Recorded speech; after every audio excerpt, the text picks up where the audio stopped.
It's actually, it's a Hallmark movie. I'm pretty sure it's called The Battle of Athens. Yes, it is. Would have not expected that on a Hallmark movie. No, well, it was, that was in like 1990 something. We're not live yet, are we, Steven? Yeah, it's the Battle of Athens, and then it was 1946. It actually took place in Athens. We are. I just went live a minute ago, but I wanted to make sure I didn't miss any of this presentation, so we should be all right. Okay. We can always edit it, right? Yes, this is going out live, everybody. Yes. Just so everybody knows it's going out live, and if we could let him do his presentation, or like, he'll let us know when we can ask questions, if that's okay. So.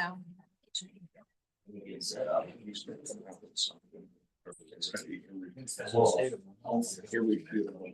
Yeah, turn this little fuck, yo. I don't. I don't.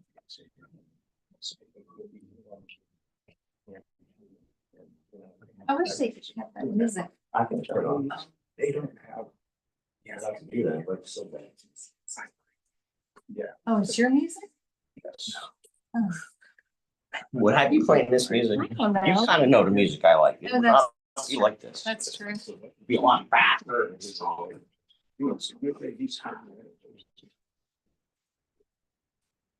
Thank you. All right, Steven, I think we're ready. You ready, Steve? Or Tim? I'm ready. I'm just getting back. Sorry. All right, so real quick, can you just say hello in there? Hello. Tim section. All right. Use it again. Tim section. That's perfect. Can you guys give me a test on that microphone? Is it turned on already? Yep, just say hello and. Yes, yep, good. You test, who's got the other one? That's it, Test, test, test. good, we're all live, so. Ready, set.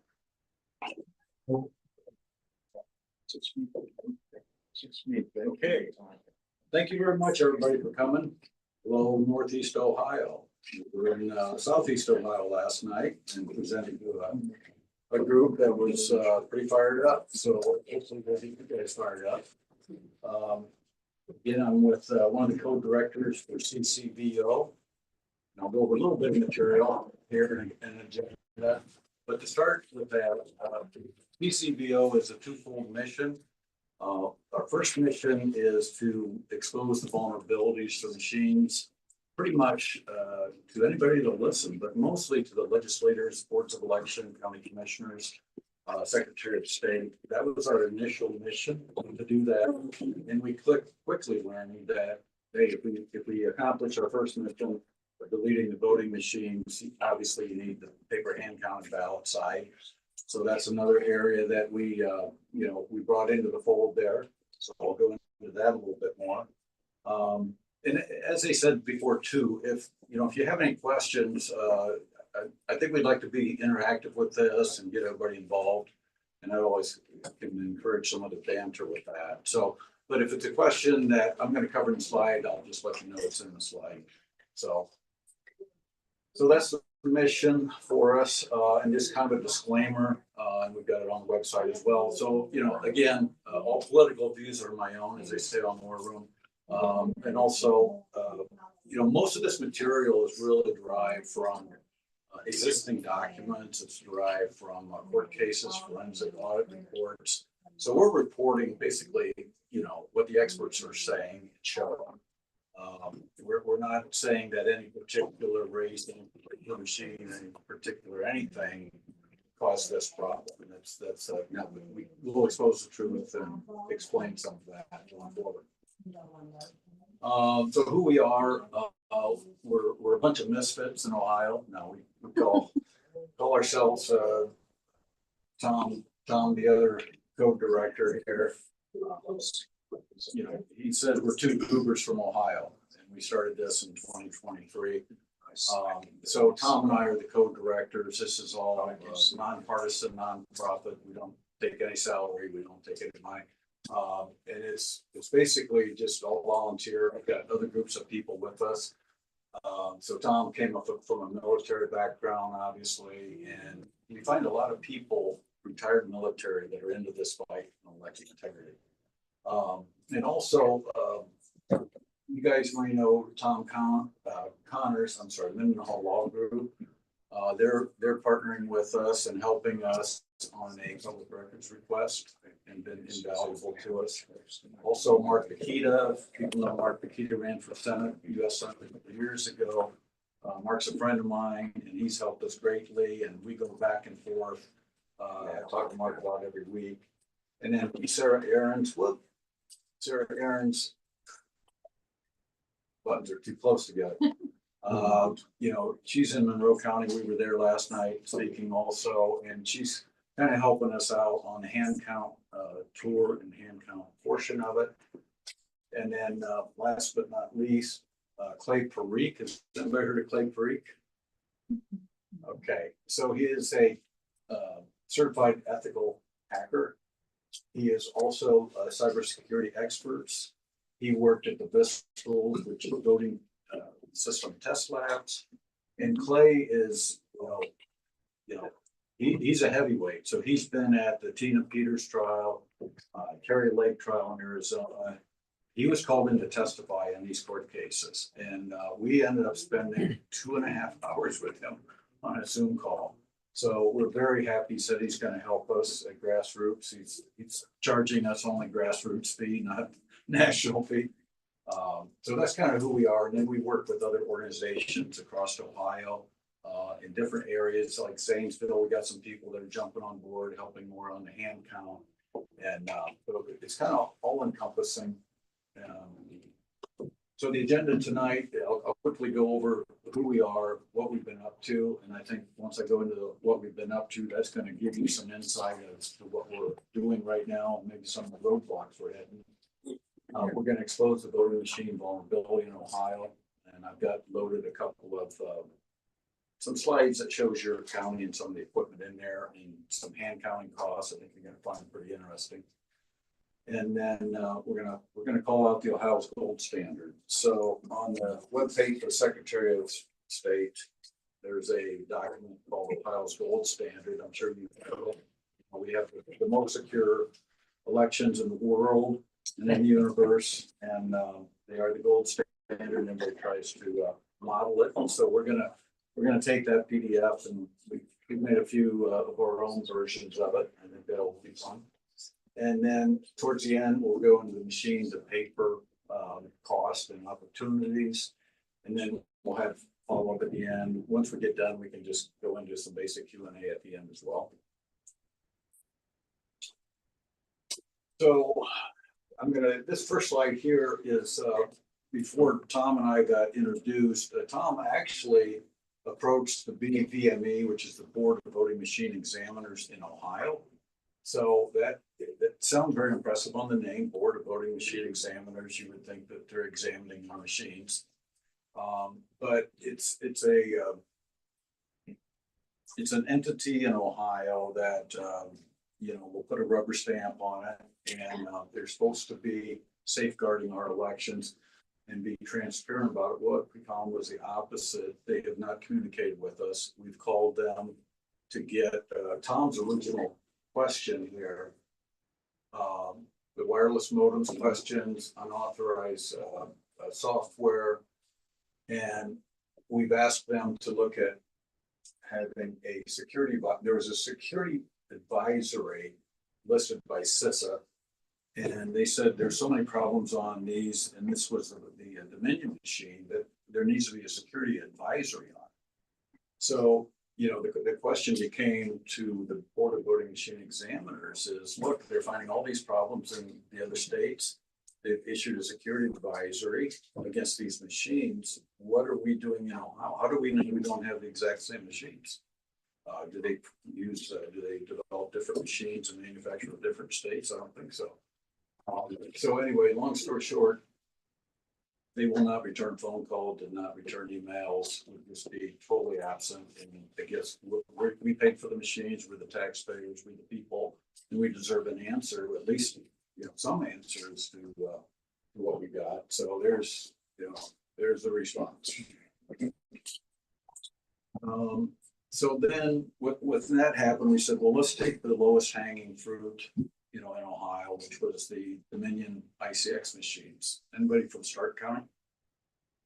Okay, that's the closest county here that's got the ICX machines. I have them in my county, Wood County. And it's not so much that we were concerned that those had the most vulnerability on them. It was something that we used because there was the most dirt on them. There was the most forensic audits. There was the most lawsuits. There was the most everything. It was at least exposed more, I'll put it that way. And so we developed, it took about 2 months. We did a bunch of work behind the scenes and developed a document about 6 pages of highly technical questions. And then we put about another 8 pages of source items on the back where you get this information from. And we sent that out to the 12 counties that had these voting machines.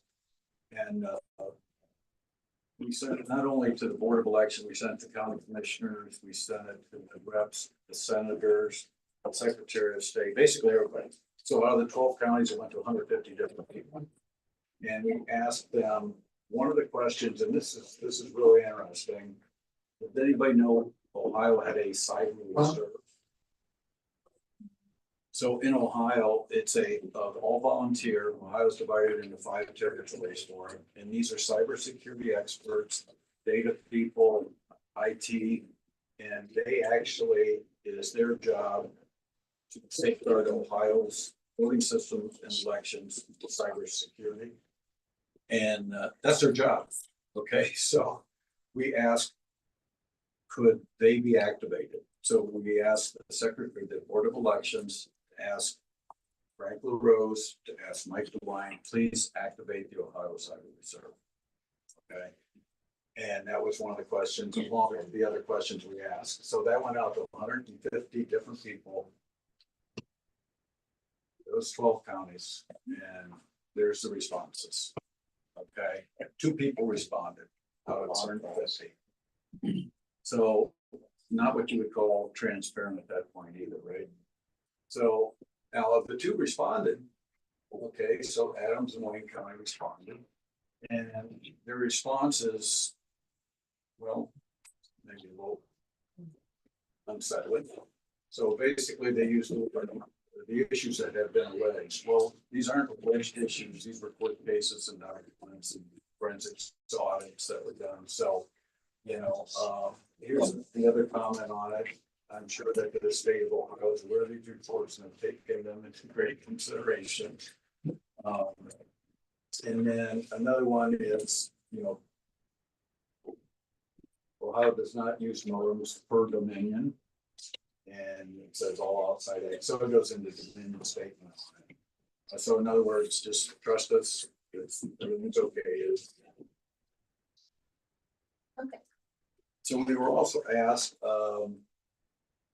Mark Paquita's group, which is Grassroots Freedom Initiative, asked us to be a base signer on an open letter to Frank LaRose, and basically asking him to do his job. That's when you all remember we had all the citizens that were being registered to vote. So, so we were one of the base signers for that document. Somebody had, before the meeting really started, we were talking about HB 472. I would think most of you are familiar with that. That was an all-inclusive bill from about a year ago. That was all-encompassing. That had a whole bunch of stuff in it. But HB 472 was an election integrity bill. But they approached CCBO and said, could you help develop language, what we call an off-ramp, to go to paper and count?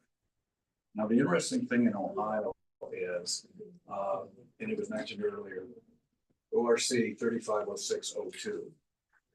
So the interesting thing about that is there's language in the Ohio Revised Code for the adoption of voting machines. So there's a law. Here's how you adopt voting machines: the Board of Election, the county commissioners, or by a 2% vote of the people, right? The problem is there's no off-ramp. So we've got this in law, but there's nothing says what happens if we're dissatisfied with the machines and we don't want them anymore. There is no language in there for that. So we developed this language. We kind of reverse mirrored what the 350602 said, and just kind of flipped it to give us the option to do that. The problem is this is like having you've got a marriage law in Ohio, but you don't have a divorce clause. You know, there's nothing, Right. if you're married, you're gonna stay married the rest of your life. You can't get divorced. This is what we have. We're married to the machines and we can't get a divorce by law. So we went ahead and Tom, the other code director, he gave the verbal testimony in Columbus on this, and we were attacked. I mean, it came out of the woodwork. It's like, you know, you can't go back to paper and it costs too much, and it's the 5 lies I'm going to cover later in the presentation. But the interesting thing is, we did not go into this bill, we didn't go into that meeting saying we want every county in Ohio to go back to paper, and we want the law to say that we go back to paper. That wasn't it. Let the people choose. Give them an option. It's like, and if no county wants to adopt them, so be it. If one county wants to, so be it. But it should be, you know, the elections are ours. We own the elections. We give them the power to the Board of Election. Okay, but it certainly doesn't belong to the state and doesn't belong to the national government. But that's what's happening, right? So we're not done with that. One of our options and our opportunities, and we think it's going to be better in a standalone bill, because a lot of people didn't want it in there and they didn't want to vote for it. So we think there's an option to go with a standalone bill. What is the next step that you're taking to be able to, is it something that you're looking to change the Constitution, or just another part of a revision of an already existing statute? Or yeah, we've got some options in the slides towards the end, Okay. But to answer your question, it's going to be, I think, as far as like this bill, I would say try them all, right? We'll go 6 different ways if we have to get it accomplished. But I think the best thing as far as the actual legislative bill is to go with the standalone. So that's what we're going to try and do. So. Do you have any support in the legislature? Anybody supporting? You have any legislatures that are like, well, state senators that are like, hey, I like this? We had some people that would co-sign it. Nobody was really thrilled about it. We Right. had other people that did co-sign it later on say, well, you know, after they talked to other people, they Right. said, we don't really, we don't like it. And I'm not surprised. So Yeah. our legislature in Ohio is controlled. And I don't think they really get the option to do their own thing in most cases. Right. They're And told- again, it's our decision, and What's that? it's our decision, and there's either way. I'm talking loud enough on it or not? you can't talk into that microphone. Well, it's gotta go Tim, over put it his around. head. It won't reach. It's like jump rope. Okay. Sorry. Is that better? There we go. So if you look at the medical freedom bills that have gone through the House and the Senate, we're 5 years into this thing, and they do not want to pass those bills. And my opinion, the majority of them are compromised, and they're not able to vote what they want. So, and I would say the same thing with this type of legislation, right? Well, there's a lot of money in voting machines, right? Look at 2019 and, 150 million, whatever the number, crazy number, invested in the voting machines in 2019. Right. Plus, I think there's ulterior motives to keep them there too. Right, right, right. Yeah. Yeah, again, I mean, we got to keep remembering the bottom line is we're in charge. Not the legend. They work for us, and it shouldn't be what they think about the bill. It's what the constituents think about. the bill. They don't though. That's the I problem. know, And I then, know. Right. how about the Chamber of Commerce? Do they take a stand one way or the other on the machines? Do you know? No, You don't know? I've never heard any stance on them. Okay, because they're very strong against any of the medical freedom. Yeah, Yes, okay, they're one of our gotcha. big opponents now. Yes. No, we got hit by both Democrat and Republican on this bill. So that's why we think it needs to be a standalone. Look, you're either going to vote for it, or you're going to vote against it, and then we know how you think. But Well, we don't want it embedded in a bill that has other things that say, well, I would vote for it, but I don't like this, so I'm not gonna vote for it. It gives them an out, and we don't want to have them. Well, we've got a majority of Republican supermajority, actually, right, in both houses. But they're actually uniparty. Yeah. So we think we have a supermajority of Republicans, but we really have a uniparty supermajority, in my Well, opinion. we've got nothing done in the last year, right? No. So- No. So we're not giving up on it, but, wanted to just share, at least this is what we've been up to. Right. The other thing, we were approached by, you're familiar with USA, United Sovereign America? Okay, so they filed a lawsuit in New York and Pennsylvania. They're out of New York. They filed a lawsuit originally in Pennsylvania.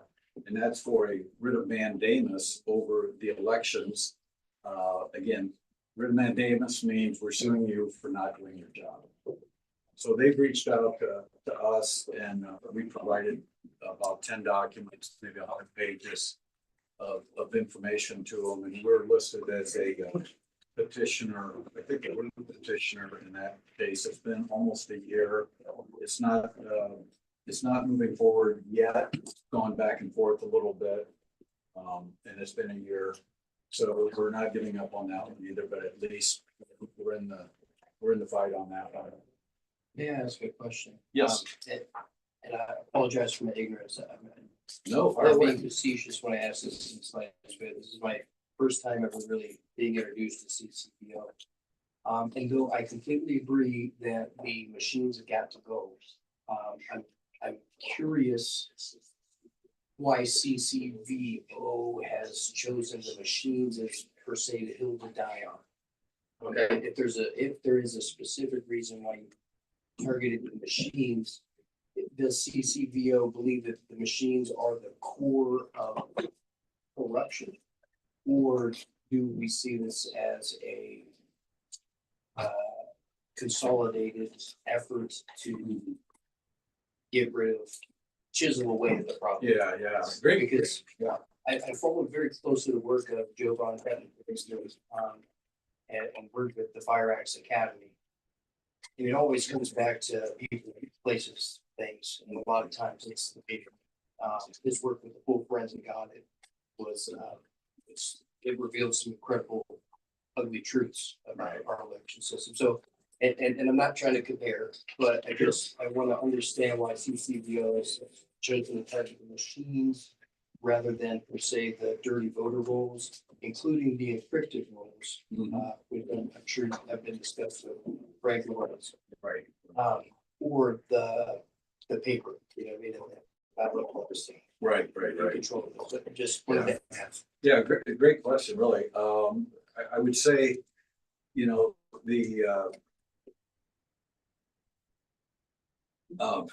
the reason we went after that, because I was already working in voter roll cleanup. I know a lot of people across the state, OEIN, people are real familiar with them. That's kind of we call it their swim lane, right? We see there's a lot of people working on the other legs of the table, but if we get rid of the machines tomorrow, we're still not satisfied, because everything you just said, voting rolls, registrations, ballot harvesting, drop boxes, that's all got to be addressed. But what we saw, everybody else was focusing on that, but we knew of nobody that was attacking the machine. So let's go after that, because I fully appreciate that. Yeah. Thank you. right. Yeah. And I think one thing I'll share on one of the slides with the lawsuit that we're in right now, excuse me, we don't have a lawsuit with them yet, but with the Secretary of State, it's just, well, I'll get it in the slide. Tim, I have a question. Yes. So I've connected with some federal registered whistleblowers, and they said that we have to pause our digital recording of our mortgages of the land records and clean all that up too. And it's all intertwined with our election system. So I would like to connect you with those people too, that team, and because it's all intertwined with this corruption and how they're, silencing us. So Okay, I think when you go one step further, you'll find the yellow brick road leads up to the Census Bureau. And that'll be a fun place for Doge to dig around at. yeah, I'm looking forward to Doge digging into this whole election integrity. So, yeah, absolutely. So here's the, another thing that we're working on. This is probably our biggest nugget right here. So, you know, I mentioned the Christmas package letters we sent to the 12 counties, we call it Christmas package, but we didn't get any response. And, you know, so we're waiting on, we sent it to Frank LaRose personally, a couple of drafts, and we heard nothing from Frank. And so he was going to be in Bowling Green, Ohio, where I live, March the 3rd. So I printed off some of the copies of the letter we sent him and took him uptown, you know, asked him, hey, you know, we hadn't heard from you, where are you at with that? What's your thoughts? And basically the first thing he told me was the machines aren't connected to the internet. So, well, I didn't even ask that question, but okay. So long story short, he, you know, we talked a little bit and I didn't want to disrupt him. He was at the event and, but he gave me a contact within the Secretary of State. So March 6th, we sent out a public records request to the Division of Public Integrity at the Secretary of State.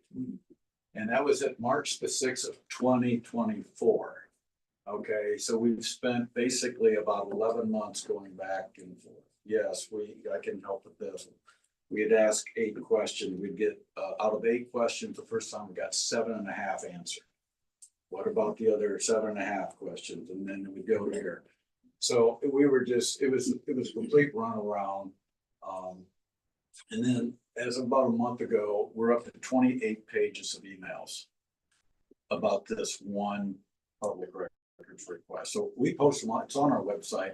We highlighted it. It's interesting reads if you want to see how to ignore somebody.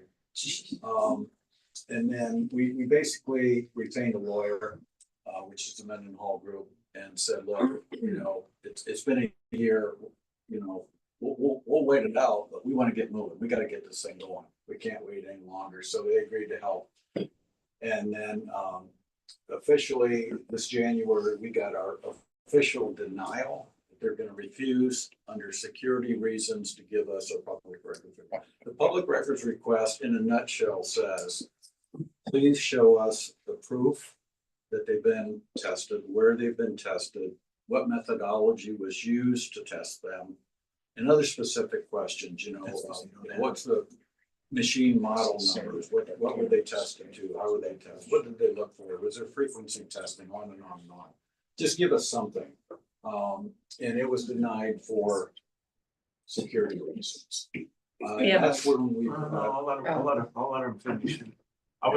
I have some information regarding this particular.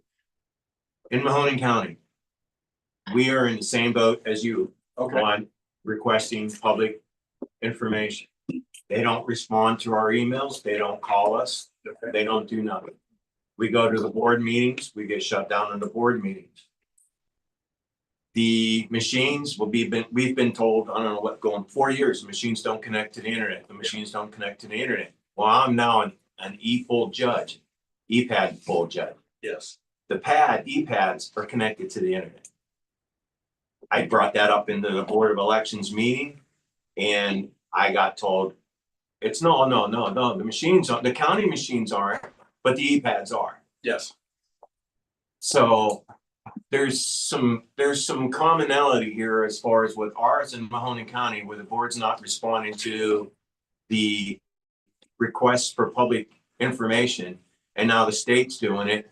And we're always told when we go to the Board of Elections, we're always told that they operate based off of what the state tells them to do. And our Board of Elections chairman is a lawyer. Okay. And a very well-known lawyer in the area. So who are you asking, who's the public record request to? There is, it's to the Board of Elections for information on voter rolls and stuff like that. Okay. And then we get told we go to this, we don't get enough, we get bounced around. It's like kick the can down the road. Right. So they've obviously are getting this, somewhere. And then we get told we don't have enough, there's not enough employees, or this person, that person, blah, blah, blah. We've even asked as far as who's responsible for what job and stuff, and we've got nothing. Okay. So, Yeah, well, there's some wordplay there too, right? So. oh yeah, word salad, yeah. Yeah, but the e-poll books it's a hotspot. Technically, it's a hotspot. So what's a hotspot? It connects to cellular. Right, exactly. Okay, so, but think of the wordplay. They're not connected to the internet. Technically, they're connected to the cellular network, Yes. which then connects to the internet. So really, it's the same thing, but a lot of it's just playing with the words. I'm a retired fire investigator, so I went to school for investigation, and I used my talent and becoming a e-poll pad judge. I started looking at the numbers, seeing the numbers. I got shot down in a meeting. As soon as the 3-minute got, I got shut up. Yeah. Well, I'll throw one more out there then. What are the e-poll books for? What do they say? Let me rephrase. Voter What do they rolls. say they're using e-poll books for? Voter rolls. Voter rolls to make it easier and simpler for people to come in to get their ballots and stuff. Okay, any early reporting done with it? Are they monitoring it for early reporting of votes to see who voted? I would have to say they are, because we have early voting 30 days before the elections. And they're using the same thing. Right. Okay. Yeah, it was interesting. LaRose was on, the reason I'm asking that is because I was going somewhere, I got in a car and I talked radio on, and they were interviewing Frank LaRose, and he was asking about the radio announcer asked him about, the early turnout, the turnout for the day in precinct voting. And he said, well, we don't monitor that. We wait till the end of the polls close, and then we told, well, why do you have the early reporting stuff, which is That's not- poll books, that's who's voted already, we got so many people voted, and we were told that was like a live active thing. That's not true, because they do what's called 11 and 4. And we print off the tickets at 11 o'clock, and we print off the tickets at 4 o'clock and post them. Yeah, I'm just telling you. So they know how many people came through. Right. Yeah. That's what I heard on the radio. So, it didn't quite add up. Right.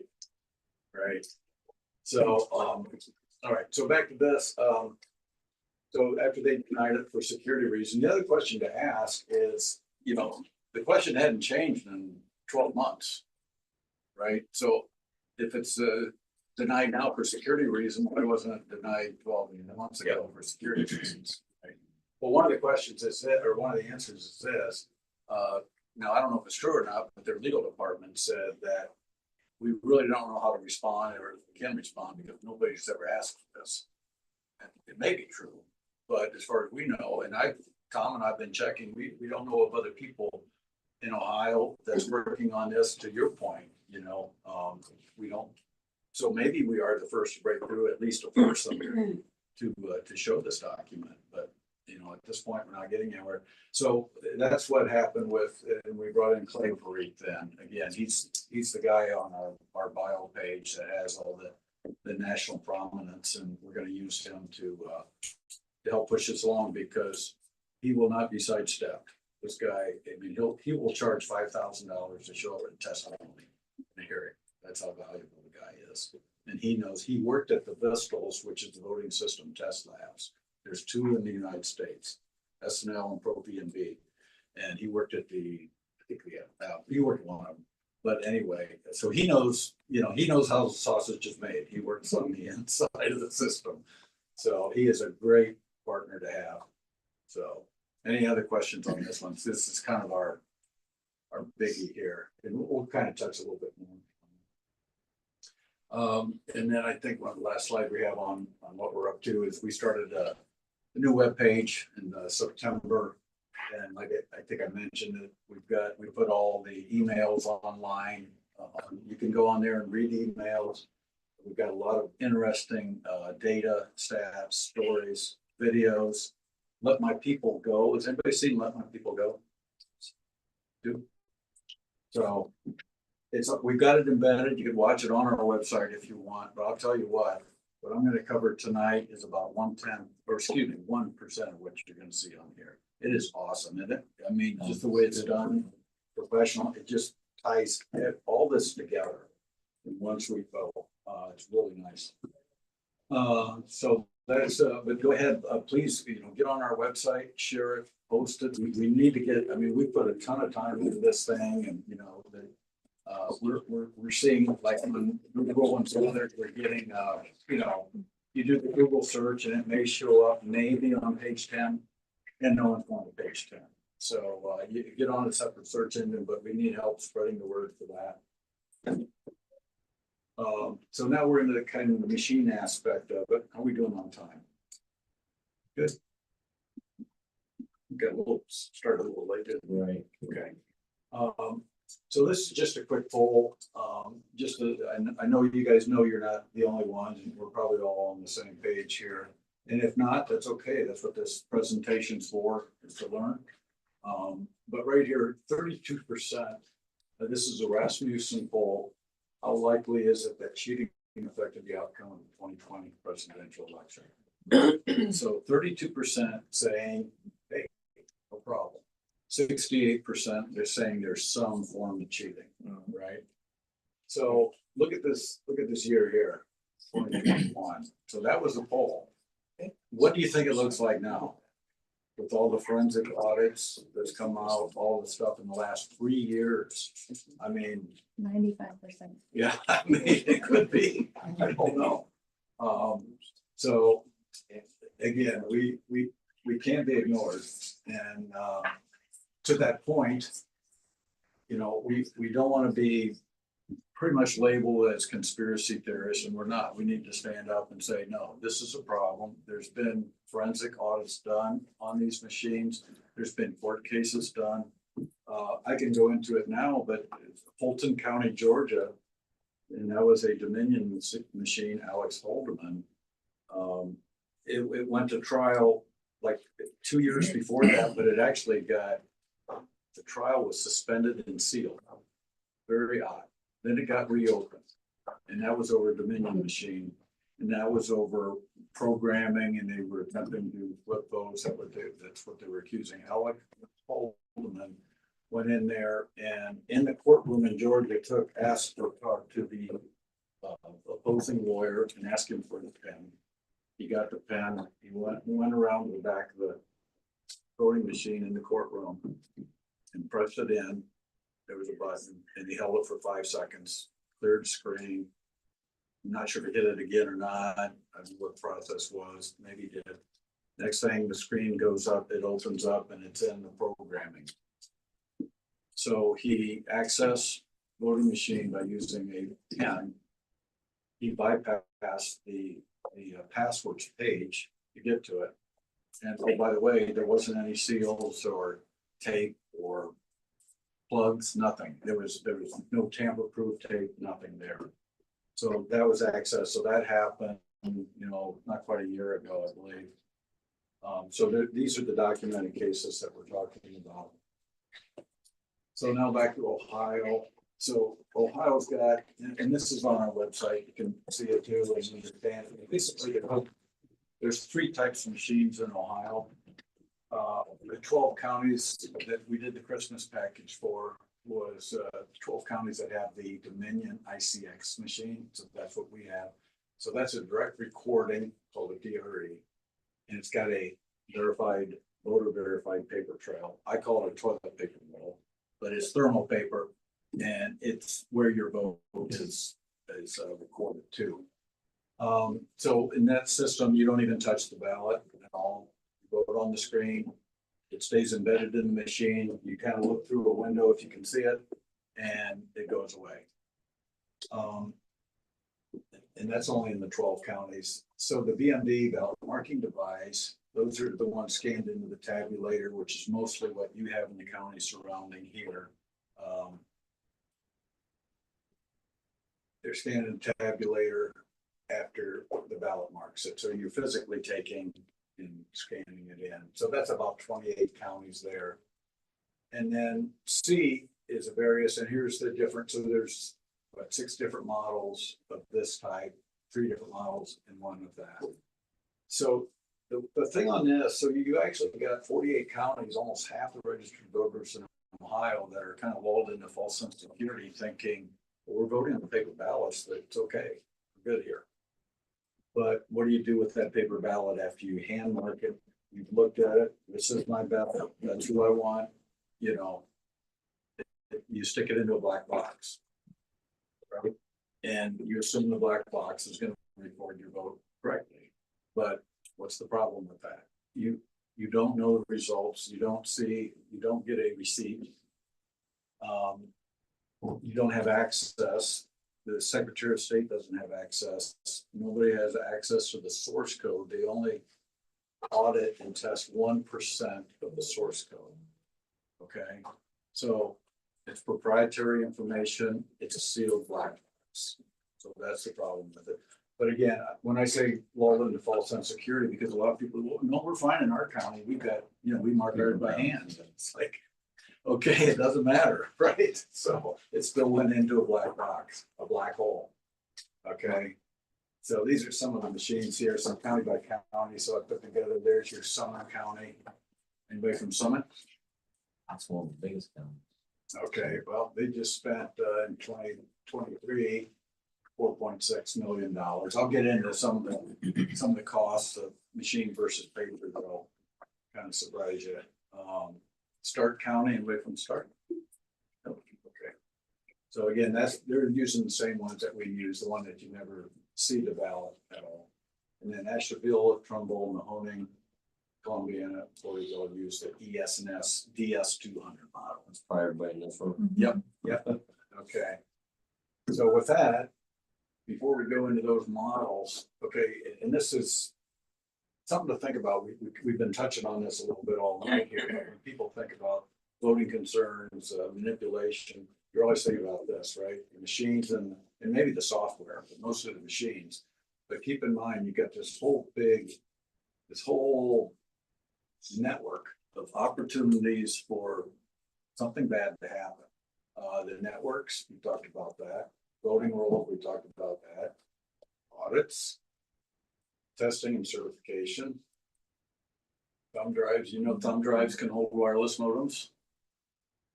I didn't know that. Yeah. How about the cables on the back of a machine, on the back of mine? The wireless modem can be the size of a grain of rice, so it could be anywhere embedded in any of that. I've got a picture of one. E-poll books, just talked about that, right? That's definitely a big concern. That should be up in here somewhere. Albert sensors. Anybody know what an Albert sensor is? You probably do too. It's software that they run on their server, I believe, back at the Board of Elections. They monitor all of the traffic.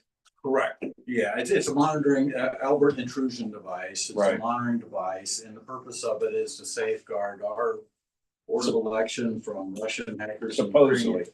Ukrainian hackers and all that. But again, the machines aren't connected to the internet, so Right. why do we need Albert sensors? Well, that's, it's their servers and their PCs that work in the Board of Elections. Obviously, they are connected to the internet. Right, but not during voting time. They turn them off. Do that? No, I'm joking. I think I heard that one, so seriously. Yeah. Oh, man. Yeah. So, and here's one of them here. So here's a slide showing the DS200. But Jack Stauffer, another retired military guy here. Security access issues, system patches missing, which could allow for code to be injected. So if the patches are missing, that's a problem.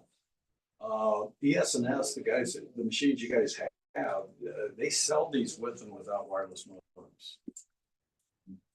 So which one do you guys have? With, How would you know? you wouldn't. You wouldn't find out. You can't, because can't. they're blocking the public records. Warehouse supervisor tells you they don't. Right. What's that? I said The because no warehouse one's ever supervisor asked. tells you they don't. Yeah, yes, we heard that already, right? The Dominion says they're. That's what I got told. But ES&S sells them with and without modem. I actually found a brochure, a sales marketing brochure online, and it's got a picture of the machine, and it's got one of those, like a certified label on it, and then actually ES&S kind of slapped their hand saying, hey, you can't be showing that. That thing's not certified nationally because some have modems. Some states don't want modems. Okay, Ohio says we don't want modems. So, but just the fact that they sell them with and without is a concern. This is the one up in Antrim County, Michigan. You guys probably remember that, the 6,000 votes that were flipped from Trump to Biden, right? Okay, so that was another forensic audit. They did get that accomplished by God's grace, I'll tell you that. But that had vulnerability to allow the removal of images of cast ballots, which goes against federal law. They have to retain those. Didn't Georgia do that too? What's that? Did Georgia do that too? I don't recall that. I don't know. But they, here's another one. The system and method for decoding the marks on a paper ballot is considered trade secret. So why would that be, right? And then this one's, this is the one, there's your wireless modem right there. And it says difficult to detect. They basically had to pry part of the voting machine apart, pry it apart to get access to it. So this isn't something you can just open up the hood and take a quick look and, oh, there's one there. It's not going to be easy to see. And I worked for a large company that had chips, and they used a method called piggybacking. So if this is a circuit board here, they just bury all the components. You've seen them right there. And what you could do is you could put the modem on the board, and it's called piggyback. You could put a component right over the top of it, integrate the circuit to it, and you'd never see it. I mean, you'd have to get maybe a $250,000 X-ray machine to detect it. So again, these things are hard to find and they can be hidden, but this one was found. And then and there's some of the other issues they found with the chip. It's kind of hard to see on this picture here, size-wise. I wish I had a coin next to it, but there's just part of the finger right there. Okay, so that's the board's a little bit bigger, but the chip itself is that. So. Okay, so and this is the last slide on this. This was interesting. This is one of my favorite ones because of how it was handled. But 2019, this is across the border there in Pennsylvania. They bought those same machines in 2019, had all kinds of issues with them. So many complaints. They wanted to return them to the company. The company said, I don't know about that. There's a lawsuit, and they basically, as far as I know, they kept them. 2023, fast forward, there was an article in the paper, a small judicial outcome. It happens in the Pennsylvania County, very discreet title. It's like, what does that mean? And come to find out, people were voting for, it was a judge's race, and people would vote for Judge A, and then they'd look at the receipt, and it was Judge B, your ballot was different. So people started going up to the poll workers saying, hey, I didn't vote for that. And it just kept going on. They literally had to shut down the polling place for an hour or two, get permission to shut it down. So there was, I believe, another lawsuit possibly on that one, but Daily Call did an article on that. So, but technically, matter of fact, the county we just came from, Monroe, there was a commissioner there, and her husband had the same thing happen. So one of the commissioners' husband had his votes changed on it. So we're seeing it a lot of places.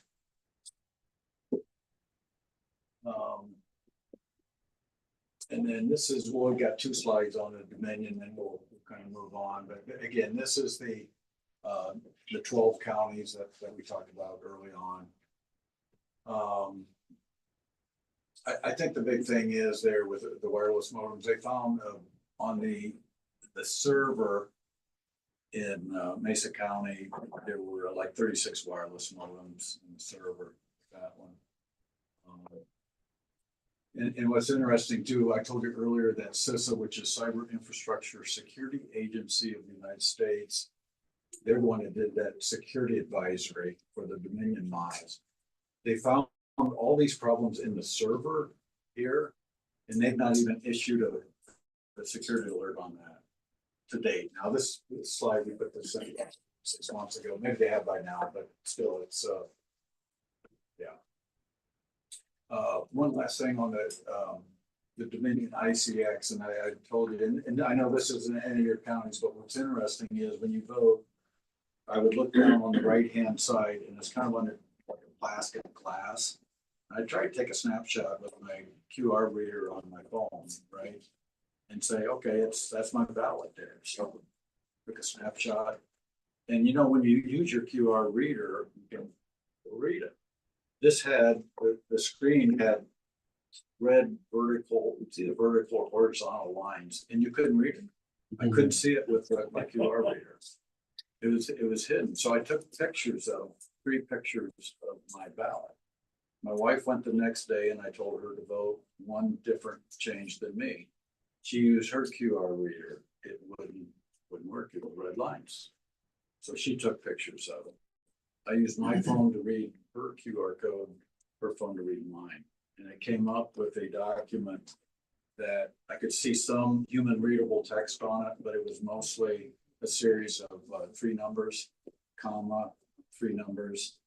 And after analyzing both of them, I figured out what was going on. The first line was probably where it is on the ballot. So like line 47 could have been the school board race. I think it was because there were 3 sets of 3 numbers behind it. And it kind of matched with the mayor's race, which I voted for, she didn't. So in any case, the whole point of this is Hobbit said you're supposed to be able to qualify your own ballot. Well, I can't read that and tell you if that's the people I voted for within that. And even after I went through that extensive length to try and read my ballot that was recorded, because the ballot doesn't read, excuse me, the reader on the machine does not read the human readable text. It reads 3 of those. That's how it tabulates the vote. So my vote could have been right on the human readable text, but that's what it's capturing. It's not capturing the human readable text. So even after all that, I get to the bottom of the case and it's showing those 3 sets of 3-digit numbers, another 3-digit. Who's school board number 218 and 221 and 236? I don't know. So even after that, I still can't tell. Wow. Is that crazy? Yeah. So I want to mention that, I know it's not your county, but just so you see the what's going on. Don't those numbers change on every ballot? In every What's that? precinct? Don't those numbers change in every precinct? Well, who knows? I don't know. Because all I can tell you is what I saw. They're not 3, human readable, so. yeah, there They're were 3 machine. digits. Machine readable, yeah. Yeah. And we're not machines, so. Okay, we just had a celebrity walk in. No. Hey, What's up, Tim? How we doing? hey, good, brother. Sit here. So, okay, and with that, we're finished. That concludes our presentation. Are we recording this? So I can take it to all my officials? Yes. So we just finished the infamous ICX model there. Okay, so we're gonna switch gears now, and I mentioned this at the onset. So our favorite PDF document, the gold standard in Ohio. All right. So if you analyze that. Excuse me. So what you're gonna find is Ohio obviously has the gold standard in voting, and we export it to every state and every county in every country in the world. So it's so good. So here's what you're gonna see on the document and on the Secretary of State's website. The voting machines are certified. They're accurate. They've done a logic accuracy test, or it's called LNA. Post-election audits are done. Network security, because they're very secure. And complete transparency. This is a quote from the Secretary of State: "Secure elections are the bedrock of our democracy." Okay, just throwing that in there. So there's the gold standard in Ohio. I think they're gaslighting us with that, don't you? Mhm. Well, let's find out. shall we? So So now the rest of the story, as Paul Harvey would say for people old enough to remember him. So the word certification usually means like, Angus beef is safe to eat, right? I mean, it's certified black Angus, blah, blah, blah. So in this case, certification doesn't mean that. It comes to EAC, which is the Election Assistance Commission. And here is a statement from the EAC verbatim. I quoted it, copied it correctly. Certification is not a determination that the system is ready for use in election. So when anybody tells you in any office, the BOE, the commissioner say these machines are certified, that's what EAC says. They're EAC certified, so it's, I would say, meaningless at this point. Mesa County, we talked about them briefly, all the problems they had with that. Guess what? That was EAC certified. And it passed with all those problems that we just talked about. Machines are not tested for malware. No testing for modems at the federal level. At the federal level, they're not going to check for them. Now, again, Ohio says it's Ohio law that they can't contain wireless modems nor have the capability to connect to the internet. But we can't confirm that. We will not give you proof that we're doing that. So just keep that. Just trust us. What's that? Just trust us. Trust us. Transparency. Yes. Yeah. But you know, the forensic audit, here's another interesting, this will blow your mind right here. So, you know how people change names, Diebold machines were so bad in California, they were decertified. California. So what do? You change it from Diebold to Dominion. It's because they couldn't cheat enough in California. Okay, here's another mind blower. So right now, machines, almost all of Ohio purchased them in 2019, to the tune of, I don't know, 150 million. 10,000. What's that? Did you say over 100,000? No, Oh. in 2019, I'm saying cost wise, I mean, I don't know, Oh. 150, $200 million. Oh, I should okay. know that. I know Summit purchased. Oh, yeah, I had Yeah. that earlier, yeah. Yeah. But no, all of Ohio pretty much made the change in 2019. And again, these were certified, remember that word, to the 2005 voluntary, remember that word, voting system guidelines. So first of all, 2005, these things came out 2007. So 2 years before this came out, these things are trying to go to that certification level. Okay, and then the other interesting thing is the voluntary voting systems. So that's basically the manufacturer of the voting machine telling the purchaser, the state of Ohio, these are the qualifications we want to be held accountable to. You know, well, you know, we're going to be certified to these, right? So it's voluntary. You tell us what you want to be held liable and certified to, basically. So, and this one, as my brother knows, this is my favorite slide. So I used to work in the diesel fuel injection industry. Anybody remember diesel rabbits? Yep, the cars. Yep. Do you remember Dieselgate? Yep. Okay. All right. So the folks that aren't diesel lovers, okay, so this is so eerily similar, I had to put it in. So because we talk about the logic and accuracy testing, has anybody set to a LNA logic and accuracy test before election? Yep. Okay, so what it is basically they set the machines up, we're getting ready to vote. We're gonna have a certain number of people vote for this person and a certain number vote for this. They vote, it does the printout. And at that point, you basically go mad. Okay, yeah, 4 people and 2 people. Okay, the voting machine, it's logic. They don't even do that. Well, that's what they're supposed to do. They just run 20 ballots through. Yeah.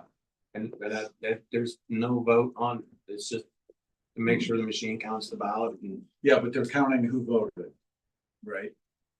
You're saying your county is. In Mahoning County, when they do what they call a certification and stuff. Yeah. They have 20 ballots per machine. They have guys sitting there and they run the ballots through the machine. Okay, Okay, every now and then the machine will do an error, kick the ballot back out. They resubmit the ballot again, do whatever, punch a button. They do that, 20 ballots. All they're doing is checking to make sure the machine is actually counting the ballot Okay, so. and the so machine it's is coming in. reading that, but there's no marks or, you know, like who they're voting for or anything like that on those So it's ballots. just counting the ballot. That's all they're doing. Make sure the machine counts the amount of ballots they run through it, that the machine matches the amount of ballots that it was and that it saw go through. Okay. Okay. That's. And Programming. they have a chip that they put in for doing that. Well, when they're done doing all the machines, those chip comes out and then they put the chip in for the vote for the election day. Then they seal it and secure it. Okay. And then it's shipped out to the. Yeah, I gotta do some more checking into that, to see if that varies by county. Yeah, I've gone through Mahoning County Okay. twice now watching them. Okay. I've been there when they've done it. Yeah, thanks for that feedback. It does change from county to county. Every county's their own entity. I was there when they did the debolt machines, Okay, and we would do machine tests of certain number of ballots. Okay. And then we had to do a hand test of actually voting for somebody. yes, yeah, that's what I'm familiar with. And after that was done, if the count didn't come out exactly the way it was supposed to, we had to go back and test the machines again Okay. to see whether that was an operator error or some other type of error. And I don't believe we ever had anything except operator errors. I don't think the machines ever failed. Not in Yeah. that particular test. Okay. Well, I think for the sake of argument, though, it's going to be proven they're okay, right? Whatever the system and format is. I was gonna say they're okay, yeah. Yes, yeah, they're gonna be ending up approved and ready for use.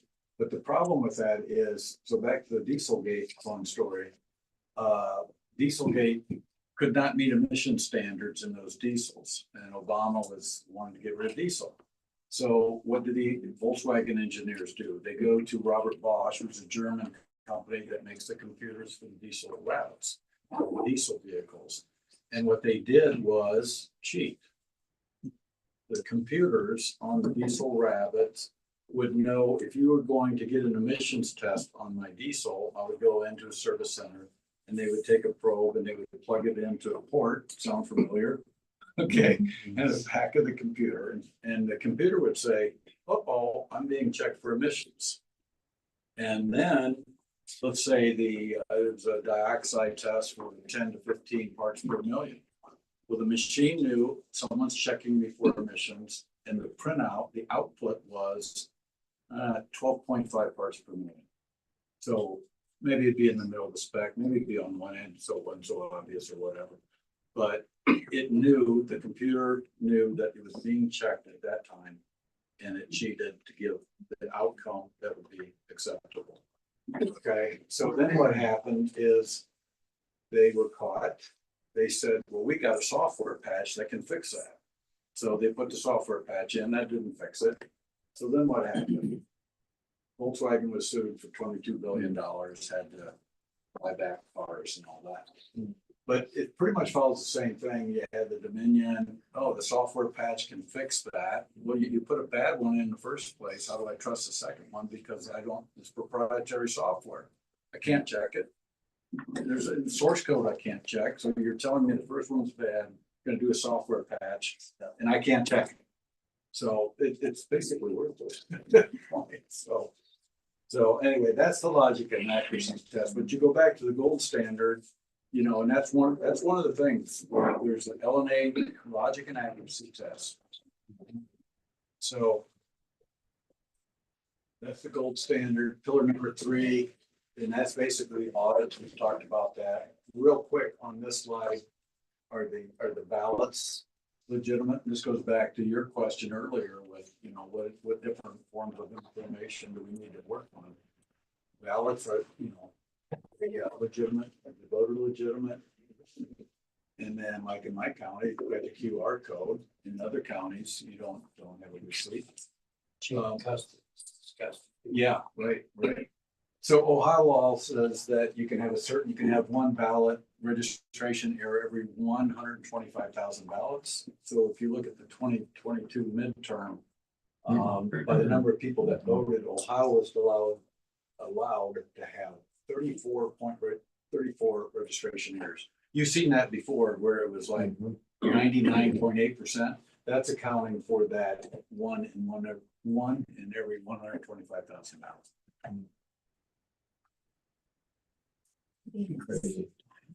So would you call that a gold standard, the difference between 34 and 713,000? Just slightly missed the mark. Well, if the goal is to usurp the Constitution, the will of the people, then I'd say that's some masterclass bullshit. Yeah. So that's part of that. So some of this information that was embedded in that USA lawsuit that I mentioned earlier on. I won't spend much time. We pretty much covered a lot of these, the machines with the black boxes, right? And then CISA sent out that advisory to the 12 counties. Interesting fun fact here, CISA, Cyber Infrastructure Security Agency, the one that's in charge of our cybersecurity. Guess what they had in, I forget what year it was. It was an attack called SolarWinds. So, SolarWinds attack. So CISA was hacked, in a hack called SolarWinds, and they didn't know it for 10 months. So these are the people in charge of our cybersecurity for elections in the United States, and they were hacked for 10 months and didn't know. Is anybody mad yet? Yeah. Yes. Okay. Come on. Okay. Reach it, brother. I'm actually finally starting to get motivated. Okay. Well, that's the goal. Mhm. Ohio law said we talked about this. One, just follow up, Secretary of State, Board of Voting Machine Examiners, Vistals, Voting System Test Labs. They're all silent on our request to date. We're not giving up. And then the last slide on the gold standard. So this, he talks about transparency. He used that on it, and it kind of a repeat of the thing. The first time we were ignored there's our Christmas packages that went out. Secretary of State, Stark County, you guys heard about the Stark County Board of Electors? They sued the commissioners to force them to buy the Dominion voting machines. So Jason was helping with us on some of that. We met with the commissioner in Stark County because we thought he would be an advocate for us. But he kind of threw up his hands and said, we've been there, done it, we tried, and they forced us to buy. So the state of Ohio, the Ohio Supreme Court forced them to purchase the Dominion machines. So, again, I've been quoted like some crazy stuff here, but anytime we try and make headways here, all the media, you read media on election integrity efforts, they're always slanted the same. And then I've also worked with Ohio Volunteers. I used to do that myself. But you think about the stonewalling we're getting here, the people that are trying to clean up the voting rolls, again, that's another leg of the stool, right? They're treated the same way. I've gone into meetings and these people have gone in with, they're called 257 challenges. And you go in there and they're denied. And I had a gal that took over for me, and man, she was a rookie, but she dug into the ORC and she went in with 257 challenges, and I think she had like 100 of them. And the board put up a lawyer. The newest board member was a lawyer, and he said, no, that's not true. She went toe to toe with that man. And she started quoting ORC, no, that is your job to do that. Man, she killed it. She nailed it. In Mahoning County, we challenged 25 of them just last year. Yeah. We were told it was the chairman turned it into a fraud situation. There's no fraud. There's no fraud. Yeah. We had one of the challenges was a family. They had 9 people living at this residence. Yeah. Me and the other gentleman, he's since passed away. We found out of the 9 people who were living there, we found 5 of them had moved away and weren't even living in. But they had voted last year. And they voted last year, and they wouldn't do anything. They said, well, he couldn't move back because of the way the law is set up. What is it, 6 year, but it's a total of 6 year deal, 4 year, 2 year deal. They said, well, he may come back. So I'm not gonna, and this was from the chairman, I'm not gonna challenge or take away somebody's voting right because they moved away and they may move back.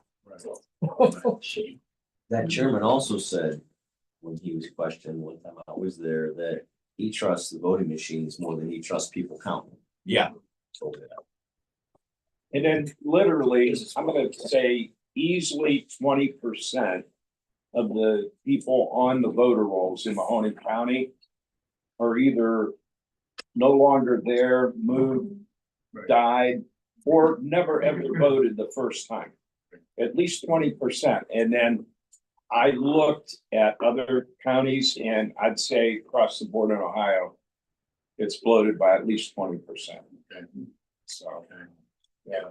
Well, I think this is a call to arms, right? Because there's too few people after this election integrity stuff. I mean, thank you guys for doing what you're doing and standing up. And, I know Jason's got a group and We the People in Canton that are fighting, and they're fighting all over the state. But the problem is you get one or two people. It's like this gal that took over for me. If she didn't have her homework done, they would have ripped her to shreds. And then they go away because it's like, well, so we need other people to support them. And we had like 8 people go with her when she went. And they're like, whoa, I mean, if you get one person to show up to do the 257 for them, they're blown away. And That's what happened. They our guy freaked them out. Yeah. Freaked them out. And yeah, Yeah, fortunately, I mean, we they- lost him. So now we don't have anyone to do our voter rolls. So we're gonna learn. Well, real that's quick. that's the key right there, because if you don't know, you go in with limited information. You got to go in prepared. He did, Okay. Oh. Okay. but he's not with us anymore. Oh, okay, Yeah, gotcha. he passed away. So Well, the fact that we had evidence that they moved away, they didn't want to hear it. And even the people that was there stood up, well, no, they even admitted that the individuals moved away. And they said that, because they did the work, they said he voted in the last election. And she's like, well, how is he? He doesn't live here. He hasn't lived here in 5 years. yeah, the family actually. The family actually threw it To under the him. hearing. So where did you take it? Did you anywhere else? Did you go to the Public Integrity Division of Ohio at the Secretary of State? Did you follow up with anything? But no, because the chairman used the law that set for state, what is it, it's a total of 6 years, but how they get around it, like with people with nursing homes. If they're in one nursing home and they move to another nursing home, then it resets the clock on that 6 year deal. Our So- laws are no good. Realistically, Yeah, they're no right. good. And our legislature is no good. Yeah. So you can't even fix the laws because they're unwilling to do it. Right. That's the spot we're in. And I told you when before we started, most of this stuff, they're not gonna change until they're forced. That's my opinion. Well, yeah, that's It's gonna take force, and it's gonna Right. take a group like Doge who's gonna come in and say, here's what we're doing. And if you don't like it, you're fired. Well, we can't wait for Doge. I know, but I'm Yeah. saying, this is my opinion. Because all of the things we've done, they've either ignored us, they've counteracted us, they've claimed that they can't do it because the law says something different, all right? And it's one excuse after another. I don't think they're gonna change until there's some actual force. And then somebody like at coming the in, federal level. yeah, somebody coming in and saying, look, here's what we're doing, or you're fired. And that's when some change will happen, my opinion, Yeah. for what it's worth. Well, I mean, but we need more people to be there too, We do, we do. And I think when it finally changes, we're gonna need people, they're gonna be in the precincts doing the hand counting, Right. right? I honestly think it's really important to note, like, especially looking at Stark County Board of Elections, what happened there. There's a guy at the top there, I believe he is actually a plan. Wayne County, where I'm from, I believe we have is this being recorded? Yes. Okay. Well, I don't wanna say what I'm gonna say, so. Oh. But Wayne County, I believe we have a plant there. I really believe so, even though we have a basic, so if you're looking at the battle that way, like you have someone in every board of elections who is literally planted there and is opposition, it will help us know how to fight. That's why they're not listening. That's why they're opposing. That's one of the reasons they seem like we can't get through. They literally have people there that are pushing back. Yeah. That are intentionally there to keep us from getting there. I know Stark County does. Well.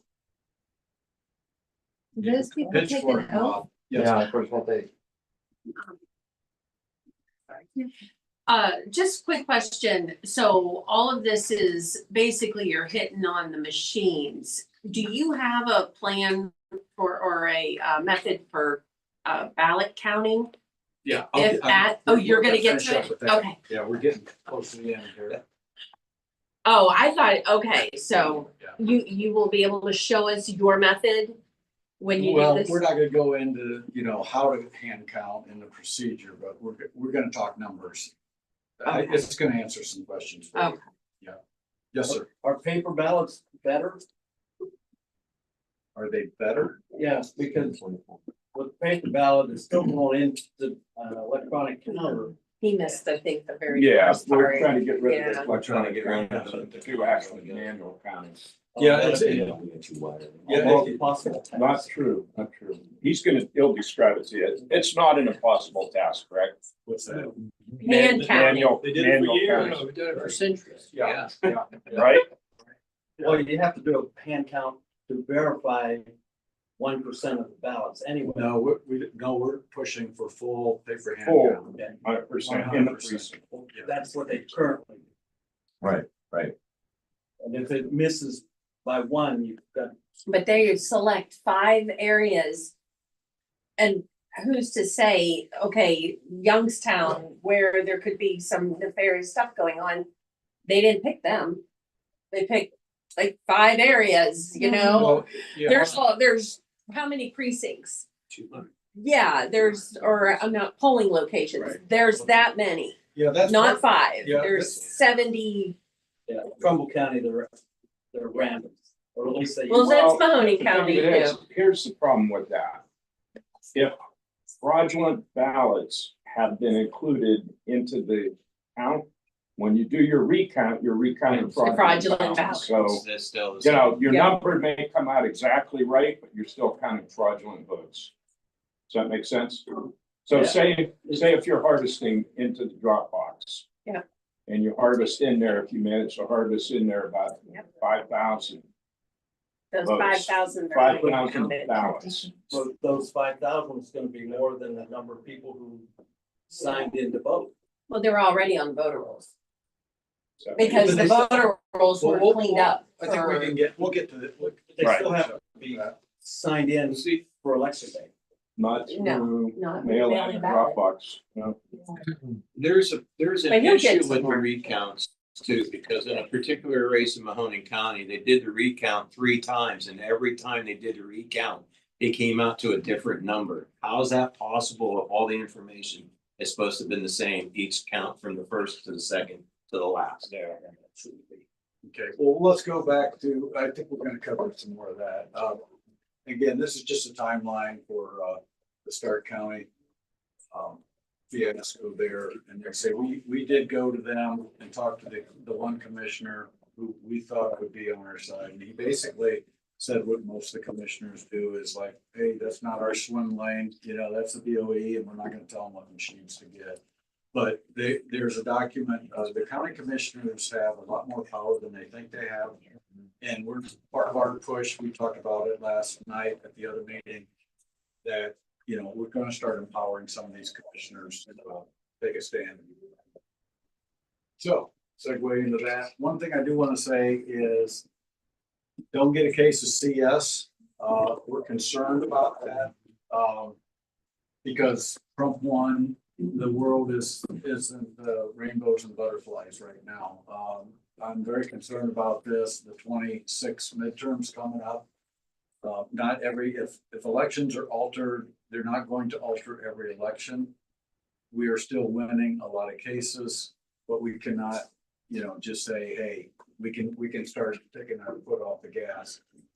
keep in mind, nothing has been changing. All those problems with the voting machines I started with, nothing has been changed with them. So why would we trust the 2026? So we are pedal to the metal going right now. And one thing, you know, think about the down ballots. This one here really concerns me. Is Ohio that liberal? I mean, what did Trump win by this 2024 election? Was it 12 points? You remember? It was up there. It was something Well, like it's that. close to 12, wasn't it? 12 or 14. Yeah. So how can Trump win by 12%? And how can we lose issue one by 12%? Because everybody likes marijuana. They like to smoke. Well, that was a different bill. Or I mean, Issue one in the marijuana issue, yeah. yeah, so you had the abortion side. Yeah. No, I don't think that's the case. I don't think that Ohio would have voted on issue one. That surprised me.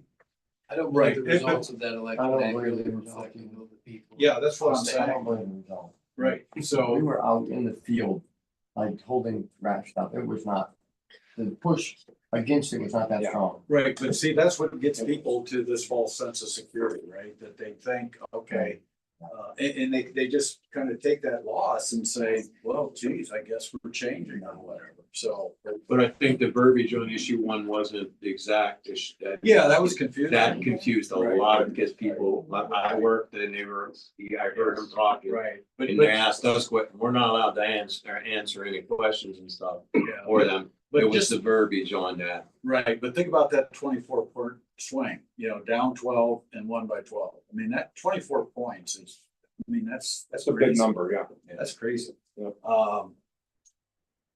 Okay, so the last segment is the paper hand counting. Okay, so can we really go back to paper?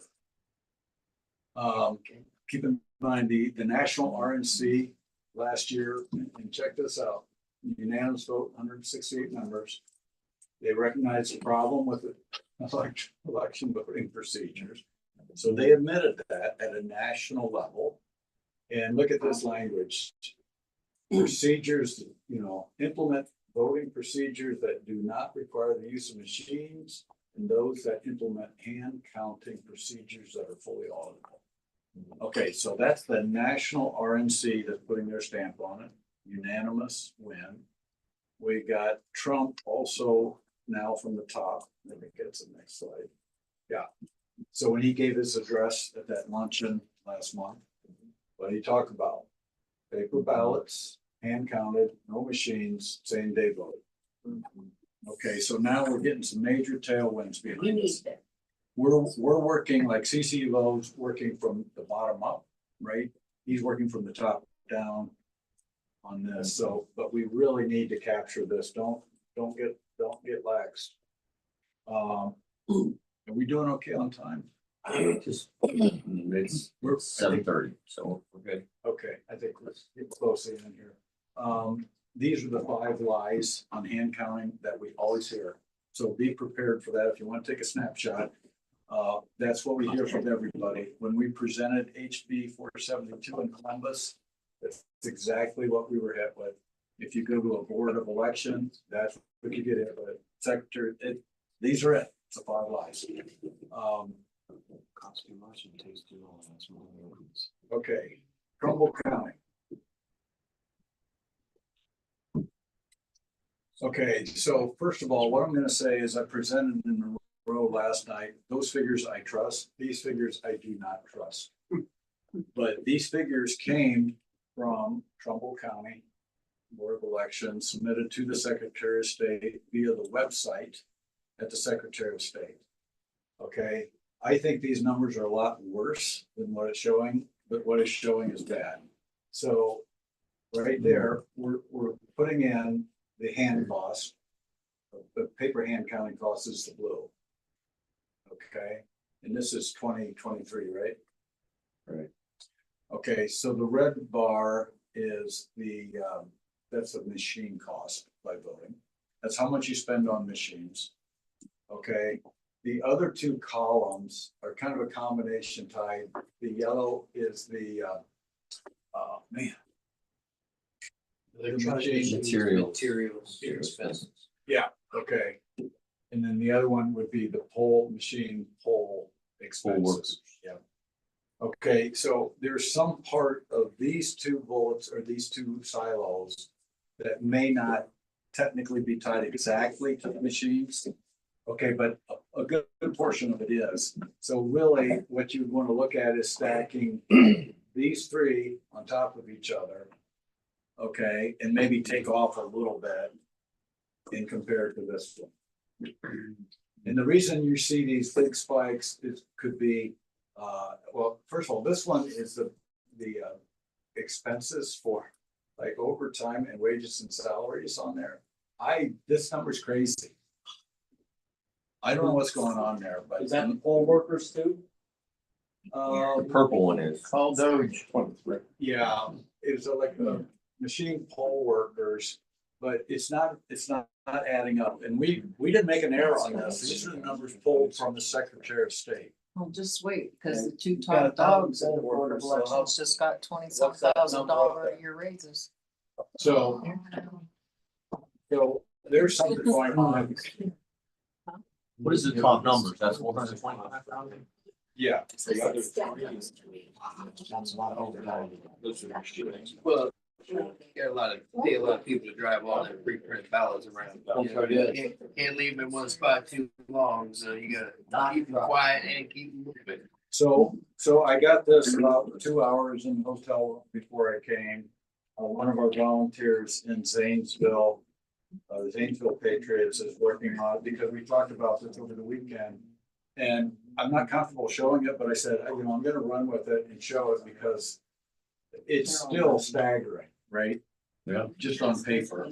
And then what she's just sent me this afternoon, a lot of what we're using is based on 50 ballots per hour to hand count. That's very conservative. It should be closer to 75. So keep that in mind. This figure here that I'm pointing at, that's probably inflated too high. And it's about a third too high. So that should actually be lower, but we're gonna keep it high. We don't want to get too crazy with it. But what she sent me was the labor cost per ballot on hand counting. If we do the 50 ballots per hour formatting, it's $1.04 cost per ballot. She assumes the 75 hand count. Again, she's on our hand count team, working with Cause of America, Michael Adele's group. I trust them. And it's running around 70 cents per ballot. Okay. So all you have to do, and what we did, because we're projecting it, we're projected on the number of people that voted in those races, right? So we know how many people voted.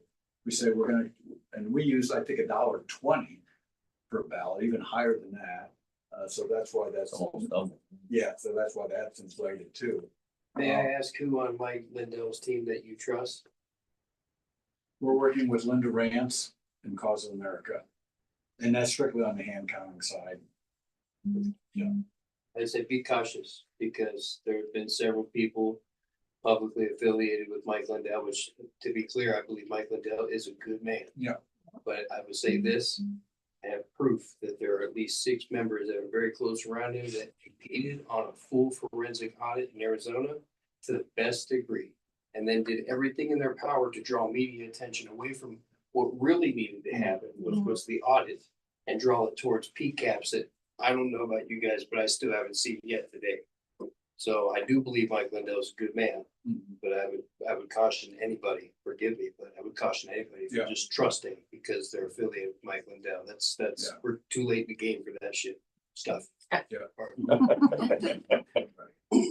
Well, this isn't on the machine side that we're working with them on, but it's on the hand count, and really it's pretty simple. It's like how many ballots an hour can you count, right? So. Well, they did a thing in Florida. We have a friend. Friend of ours. Friend of ours went to Florida for a seminar down there, and I think they processed 2,400 ballots with 4 people in, what was it, an hour or 2 hours? I can ask her. I I- haven't texted now. So they were able to, because that's what everybody, so you figure 2,400 ballots, I think 4 people, I think it was an hour. Let me ask her. She sent a text out to it. You guys went on. You know what though, let me make a statement here because, don't get caught up in the dollars, and this is massive. We're talking millions of dollars savings, right? But here's the mindset we've got to have as patriots and people moving forward with this. I don't give a crap if it costs 10 times more to count by hand. There you go. Agreed. That's right. Right? And This we is could our get, election. It's our- I know we It's our vote. Yeah. And we want it secured. Okay. Right. And accurate. And the fact that it costs 10 times more, we should be okay with. And we're only using the dollar cost model just to say, hey, it's our elections, you owe it to us, we run, we the people are in charge, you're not, and this is our vote. And we want paper ballot because 70% of us in 2021 didn't trust the election. I know people, you guys know people that don't vote anymore, that don't donate anymore, they don't back candidates anymore because they don't trust the election. So use this as kind of the last. I think it's best to start with, we want our elections back. Mhm. And here's all the vulnerabilities. We don't trust them, get rid of them. And they say, well, then they go into the 5 lies. And then you can say, no, the 5 lies don't work anymore. Here's the real facts. Right. But these are your numbers. These are real numbers. Now, I don't trust them because it doesn't make sense. The county I was in last night, Monroe County, in 6 years spent $900,000 in machines. Trumbull County, I don't know how much bigger, they had 5,000 people vote in the last election. Okay, that's our second smallest county in Ohio. Trumbull County is a lot bigger than that. So the reason I'm saying I don't trust the numbers yet, well, I don't trust them now until we get to the bottom of it, but Monroe County, little tiny county, 900,000. Your costs are showing 800,000. You have 10 times more voters than Monroe. So you see what I'm saying? Everything's flipped. Mhm. Okay, you got 10 times more voters, but your machine costs $100,000 less. So something there's something not right, and we didn't input the data. So somebody inputted the data either incorrectly or at the Secretary of State, they were recorded incorrectly, but these aren't adding up. So are they using paper ballots in Monroe County? No, but it's a county we're working closely with. We've got a really good volunteer group there.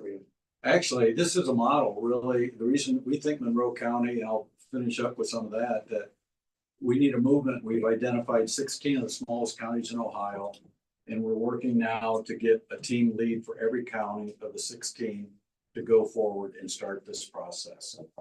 Okay, and understand how much we're spending, get the cost, and that's part of what I'm asking everybody to do. Yeah. So if you've signed up, if you haven't signed up, make sure you put your email, phone number, and then, I'll call you back, we'll talk. But we need like a county lead in each one, and then we need people to support them. But we need at least one contact in each county that we can say, hey, let's start working on this process. So that's so of the numbers that are bad, okay, because I couldn't fill all this in because I don't know what's going on. But here's how many people voted in Trumbull County from these years. Here's how many people voted. So I'm going to assume that $1.10, and that's probably being too conservative. You're going to spend 426, and then you use that precinct election officer cost. So we're actually being generous. We're going to add $2 a ballot for that. I think that's probably overkill, but long story short, that's what you got. Assuming that 6-year total for hand would cost you $1.2 million. The same thing with the machines for 6 years is 2.7. Again, that's worst case scenario, right? It's going to get a lot better when we figure out where the rest of the machine money is. Okay, so in another fun stat here, we talked about those two adding up before. So it costs process a ballot by hand is $3.20. To process one ballot by machines, anywhere from $35 to $50 a ballot. Wow. Think about that. Think about that. You've got one ballot you got to process either by machine or count. By machine, it's costing you up to $50 to do that. I mean, You know what their ideology is on it? It takes less people to do it through with the machine than if we do the paper, the hand count and stuff. So it takes less time using machines than having people involved. And then you don't have to have the people involved. So That line makes number sense. 6, right? But they still can't miss it. Transparency. Yeah. So is California still counting their votes using the machines? You know, I mean, it took a month, didn't it? Right. It took a month. I mean, and it's right. You know, here's the next thing too, when you go in and they're feeding those machines, right, the ballots in. Yeah. There's typically 3 or 4 people that assist, they're just standing there. Well, you've got them standing for machine count, but think about this. They're standing there going, Precinct. here, put that in face up. Right. You know, that they do that, right? And they get paid for their Yeah, but if each you go back, location. go back to precinct hand counting. Yeah. The poll opens at 7 o'clock in the morning, let's say. Yeah. You're counting by 8 o'clock. Right, You're not standing around all day waiting for people to show up. agreed. Okay, so I agree, you will have some more labor costs, obviously, but it's nothing. No, if It's you do minuscule. away with the people that are standing there going, hey, put that face up. Yeah. Right? I mean, You don't need them anymore if the machines are gone, so it could be, their cost could roll into the. Well, and think about it, you're already, think about the absentee ballots, right? The ones that come in, if you're doing this the election season thing. Right. They can be hand counting as you go. Right. So. Did you guys factor in anything with cameras? So Yeah, like we're not- some of the models that I saw, you would have a counting station where like you're talking about 2 or 3 or 4 counters. And there is literally Yeah. cameras positioned where you can see every move that person makes. And if you were at home, you could watch it on the internet. Right. And you could count yourself. You could count along with them if you wanted. You're gonna end up with some of that cost. It would be boring as hell, but you could do it, right? Yeah, but it's transparency. Yeah, exactly, Right, transparency. you know, that's been talked about, our Yeah. group specifically isn't working. I'm gonna leave that to the hand counting experts. Right, you right. know, But That's that's gonna Mark be, Cook has done some of that Right. stuff. that's a big part of it. Yeah. I want to show you real quick, that's where we were last night in Rowe County. But just for the sake of getting motivated, 47 Patriots overflowed, there's the BOE office. I mean, they were out in the hallways and the bathrooms and the top of the roof there, filling that BOE. What did they do? They went in and requested that we've worked with them. We've got some things organized and we've got a gal there that's heading up, so we got a county lead there. But they went and so what we came up with is we want to hand count the 2024 election after the machine